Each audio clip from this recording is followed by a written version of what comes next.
I'm always telling people everything is downstream of economics. To understand world affairs, you have to understand humans as economic units. I think people are often very confused by what I mean by that. So you certainly have not said those words, but they feel very in They line rhyme.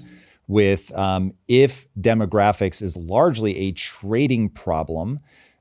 You are saying a very big statement, which is we're basically going to have to reinvent an economic system. And I never hear anybody push you on that. Like that to me is like earth shattering. So what does that mean? Do you have any guesses as to what that might look like?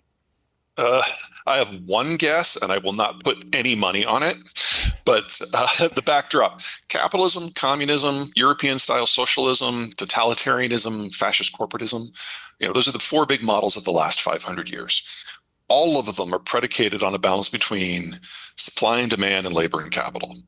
And each one of those four models values a different aspect of the process. So European socialism is a little bit more pro-labor than pro-capital. Capitalism is a little bit more capital than pro-labor. And then the balance of supply and demand is basically a demographic question based on how many people you have that are under age 50 who are doing the consumption versus over age 50 who are generating the capital. That's how we've managed this system for the last 500 years. And all four of those models are based on the concept that the population gets a little bit bigger every year. And so they are all growth-based models. But in this next 10 years, that will no longer be true. We already have the bulk of the advanced world aging out to the point that they all have shrinking populations. And most of the rest will flip in the next 10 years. And even the advanced industrializing countries, your Mexicos, your Indias, your Brazils, are very, very rapidly moving into that position, and they will be there 10 to 20 years from now. So all four of those economic models, the very basis of them doesn't work with where we're about to be, and we're going to have to come up with something new. Very little experimentation has gone on to this point. You're probably familiar with modern monetary theory, MMT. Aggressively. Yeah, I'm not suggesting for a second that that is going to work, but it's one of the few examples out there of people experimenting with something new. And so as long as the experimentations don't happen where I have a bank account, I'm all for it. Because, even if it fails utterly, and I think it will fail utterly, we're probably going to learn a few things from that will be useful down the road. The only other model that I'm seeing any experimentation with, and it really doesn't have a name yet, is what the Trump administration is doing, which is an artificial restriction on production by government policies that are chaotic. You're saying the chaos itself, whether intentional or accidental, restricts production. Absolutely. We've seen industrial production and employment drop for the last 11 months. That's not by accident. You're going to put that in the zone of economic model? I don't want to overplay it because I doubt this is being done on purpose. But we've seen manufacturing contract, we're seeing agriculture contract, and because of tariffs, we're seeing consumption contract. On the other side, Trump very, very clearly has his favorites. And he's artificially restricting the demand of groups that he doesn't like. So a demand management model where you have an arbiter in the government who decides who can consume what. It's a combination of capitalism and fascism. I'm not saying it's going to work. I'm saying it's the only other experimentation I've seen out there so far.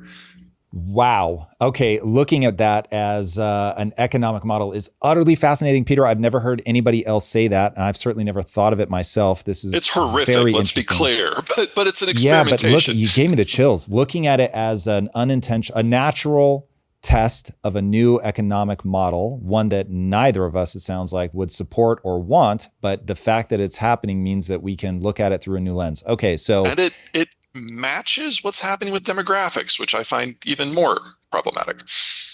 Okay, very interesting. To understand this, I think the best question I could ask is, the moment we're living in right now, what is the closest historical correlate? Black Plague.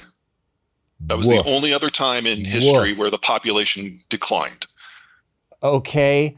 What it's do not, we learn? Not a great comparison. I agree. Not a great comparison because it's horrible, or not a great comparison because it's not accurate?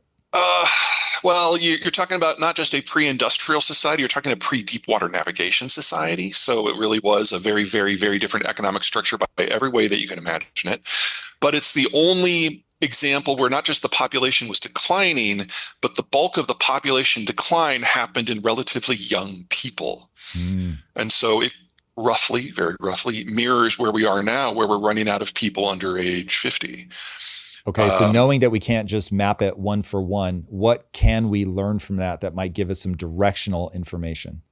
well, again, I'm not sure this is a plus or a minus, but after the Black Plague swept through Europe and killed a third to half of the population, what we saw was a change in labor mechanics because all of a sudden there were not enough people to maintain the feudal systems that had been the European norm throughout the Dark Ages going back to Rome.